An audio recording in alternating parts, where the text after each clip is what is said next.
አሰላሙ አለይኩም ወራህመቱላሂ ወበረካቱም። ሰላም ሀባይብ እንዴት ናችሁ? ነው ያለው አልሐምዱሊላህ። እናንተም በያላችሁበት ሰላማችሁ ይብዛ። ለዛሬ የምንሰራው ይሄን የመሰለ ዶናት እንዴት እንደምትሰሩት በደንብ አሳያችኋለሁ። ከመጀመሪያ እስከ መጨረሻ ቪዲዮውን በማየት እናንተም ሞክሩት። ለመስራት የሚያስፈልገን ፈሳሽ ወተት ያስፈልገናል።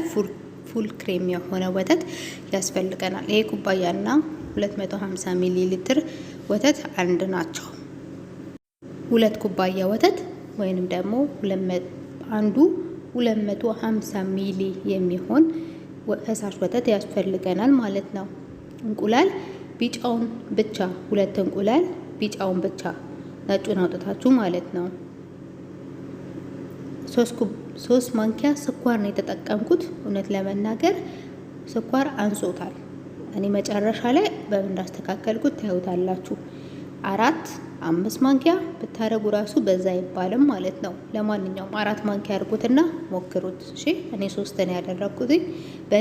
በእኔ አፍ ላይ ግን ስኳር ያንሰዋል። ቀምሼው ማለት በልቼው ነው እንጂ የምን ቀምሼው ነው። እና 4 ማንኪያ ስኳር፣ 2 ማንኪያ ደቃቅ የዳቦ እርሾ። ታዲያ እርሾን ስታረጉ ማንኪያው ሙሉ ጢም ያለ ሳይሆን ምንድን ነው የሚባለው? ድርበብ ነው የሚባለው። እንደዛ ማለት ነው።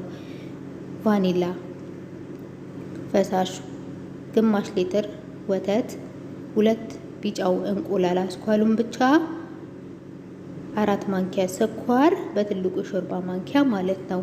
እና ቫኒላ እርሾ ደግሞ ደቃቅ የዳቦ እርሾ ነው። እንበጠብጠዋለን፣ ከድነን እናስቀምጠዋለን ለ10 ደቂቃ። ከ10 ደቂቃ በኋላ እርሾን ማለት ነው። ከ10 ደቂቃ በኋላ ምንድነው የምናደርገው? 5 ኩባያ ፍርኖ ዱቄት እናደርግበታለን። ወተቱን በሰፈራችሁበት አንዱ ኩባያ 250 ሚሊ ነው ብያችኋለሁ።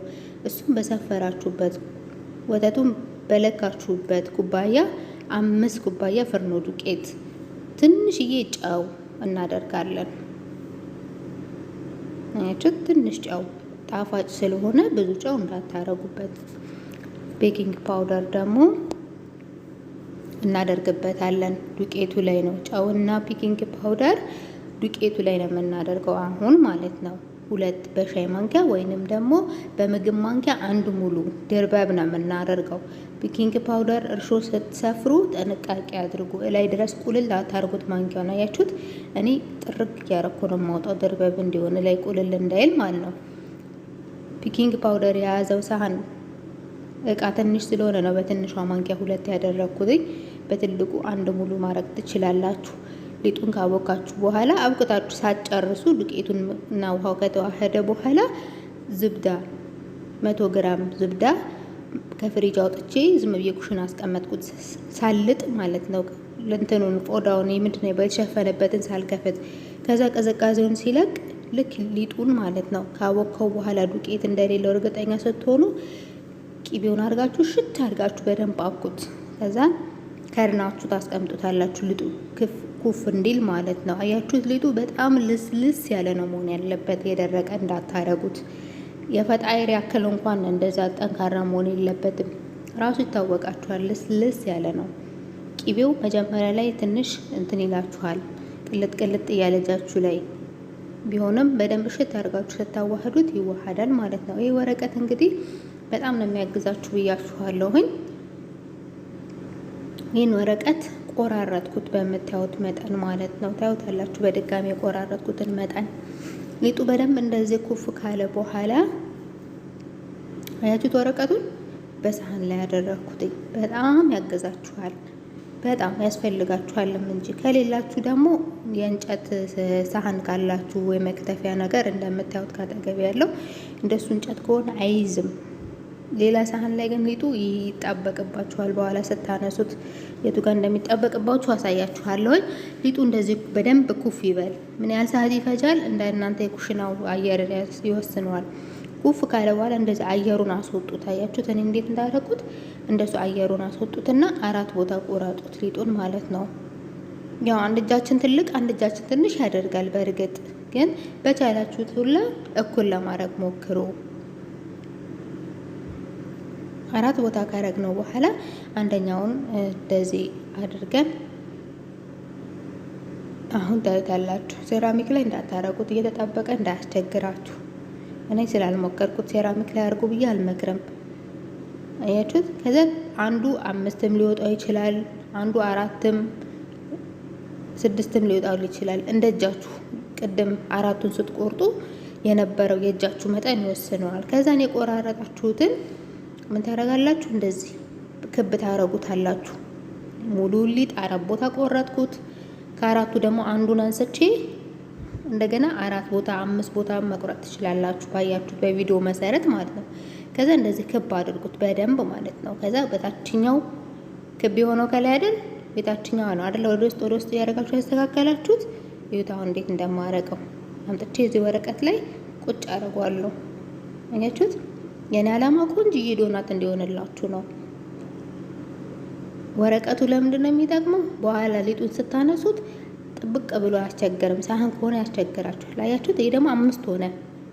እጃችን መቼም እኩል ላይ ቆርጥ ይችላል። ለዛ ነው ነግራችሁ። አያችሁት? እንዲህ በደንብ አስተካክሉት። ድብልቅልቅ እንዳታረጉት። ያው እንደምታዩት እኔ ወደ ውስጥ ነው ብድግ አድርጌ ያደረኩትኝ። ከዛን እሱን ለ30 ደቂቃ ሸፍናችሁ ታስቀምጡታላችሁ። እዚህ ጋር ደግሞ የተፈጨ ስኳርና ወተት ነው። ስኳር የተፈጨ ግዙ። የተፈጨ ሲሆን በጣም አሪፍ ነው፣ ራሱ የዱቄቱን ማለት ነው። እቤት ስታዘጋጁ ሽርክት ስለሚሆን እንትን አይልም። እኔ እቤት ነው ያዘጋጀሁት፣ ግን የተገዛው ስኳር የተገዛ ስኳር ይበልጣል። ይሄ እንግዲህ እንደምታዩት የአበባ ማስቀመጫ ነው። ለዶናት የተዘጋጀ እቃ አይደለም። ስለዚህ ማንኛውንም እናንተ ጋር ያለ እቃ መጠቀም ትችላላችሁ። አያችሁት? ክብ ብቻ ይሁን እንደዚህ ውስጡን መሀሉን ቁርጥ የሚያደርግልን፣ ጠርዙ ደግሞ እኩል የሆነ እንዲሆንልን መሀል ላይ ገብታችሁ አድርጉት። አያችሁት? መሀል ላይ ታዲያ ቅድም ክብ ስናረግ የነበረው ምንድነው እዚህ ጋር የሚጠቅመን? በአንደኛው ጠርዝ ላይ ወፍራም፣ በአንደኛው ጠርዝ ላይ ስስ እንዳይሆን ነው። ቅድም ክብ ነው ወደ ውስጥ ያረኩ ሊጡን ክብ ነው ማረገው የምላችሁ። እንግዲህ የአበባ ማስቀመጫ ነው የተጠቀምኩትኝ። ከዛን ክቧን ደግሞ ከማለ ወጣችሁን አያችሁት? በዚህ በእንጨቱ አደረኩኝ። እንጨቱ መጥበሻውን ስለሚበልጠው ሰበርኩት ጫፍ ላይ ማለት ነው። ሁለቱንም ዶናት ነው የምንጠብሰው፣ ትንሹንም ትልቁንም የሚጠሊጥ የለም። አያችሁት? አሁን ዘይቱን አጋልኩኝ። ዘይቱ ይሙቅ። ከዛም በኋላ ከወረቀቱ ላይ አንስቼ አልገለብጥም።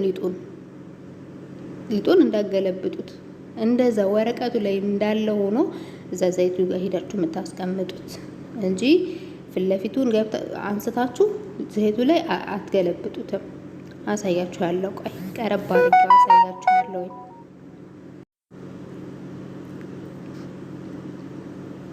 ታዩታላችሁ። ቀስ ብላችሁ ወረቀቱን አያችሁት? እዚህ ጋር ነው በሚያስቸግራችሁ። ሳህን ቢሆን አይነሳላችሁ።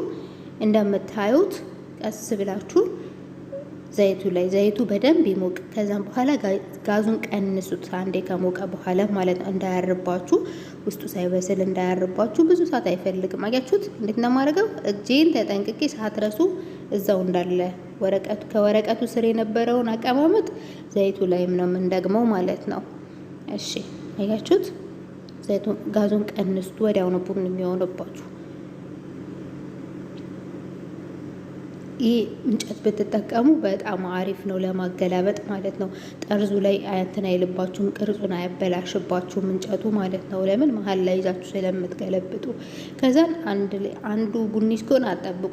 ገልበጥ እያደረጋችሁት በሁሉም የሚያምር ጎልድ ብራውን ነው የሚባለው፣ የሚያምር ቡኒ ማለት ነው እንዲሆን በሁለቱም በኩል እያገላበጣችሁ አብስሉት። እንጨት በጣም ይጠቅማችኋል ማለት ነው። አያችሁት? እንደዚህ ያረኩኝ። ከዛ ስቅ በኋላ ላይ ዘይቱ ጋር ሲሄድ ግን እንዳቀማመጡ ነው የማደርገው ማለት ነው። እንግዲህ እነዚህን ደግሞ እንጨቱን ሰበርኩት መጥበሻው ላይ ስለማይገባ ጫፉን። ከዛን እንደዚህ ጠበስኩት ማለት ነው። እጃችሁን ተጠንቀቁ። እሺ አሚ የገለበጠችሁ ብላችሁ እንዳትቃጠሉና አሚ ያንቺ ሁሉም እነች እንዳትልኝ። ያው እጄ ስለለመደ ነው እኔ። ከዛ ደግሞ ሊጡን በያዝኩት እንጨት በነካው ይወጋዋል ብዬ ነው። አንዴ ዘይት እሳት ከነካው በኋላ ችግር የለውም ማገላበጥ ትችላላችሁ እንደልባችሁ። አያችሁት እንዴት እንደሚያምር ከለሩ።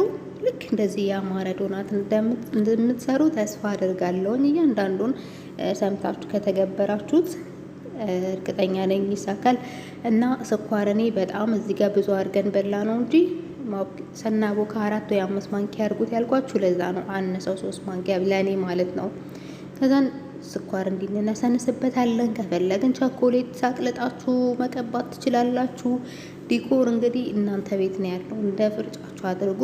ይሄ ስኳር ቅድም በወተት የበጠበጥነው ስኳር ነው። ወተት አታብዙበት፣ ትንሽ ነው የሚበቃው ለተፈጨ ስኳር እንያችሁት። እዛን እኔ የዲኮር ማድረጊያ ወረቀት ስለሌለኝ ነው እንጂ ኢንሻአላህ እሱን ገዝቼ ደግሞ ለዲኮር አሳያችኋለሁኝ። ይሄ ቀዩን ደግሞ የተበጠበጥኩትን ስኳር ከለር ጨመርኩበት። በቃ ሌላ ምንም ተአምር የለውም። አያችሁት? ውስጡን ይሁት ብቻ ባላ እንዴት እንደሚያምር። አሁን ስራ ጨርሼ ለራሴ ልበላ አቅርቤ ነው። ይሁት በጣም ምርጥ ፍትፍት ያለ ጣዕሙ አሪፍ የሆነ ቃናው መዓዛው በጣም ቆንጆዬ ዶናት ነው። ትወዱታላችሁ ብዬ ተስፋ አደርጋለሁ። ቪዲዮ ከወደዳችሁት ላይክ፣ ሼር ማድረግ አትርሱ። አስተያየታችሁን ኮመንት ላይ ጻፉልኝ። አሰላሙ አለይኩም ወራህመቱላሂ ወበረካቱሁ።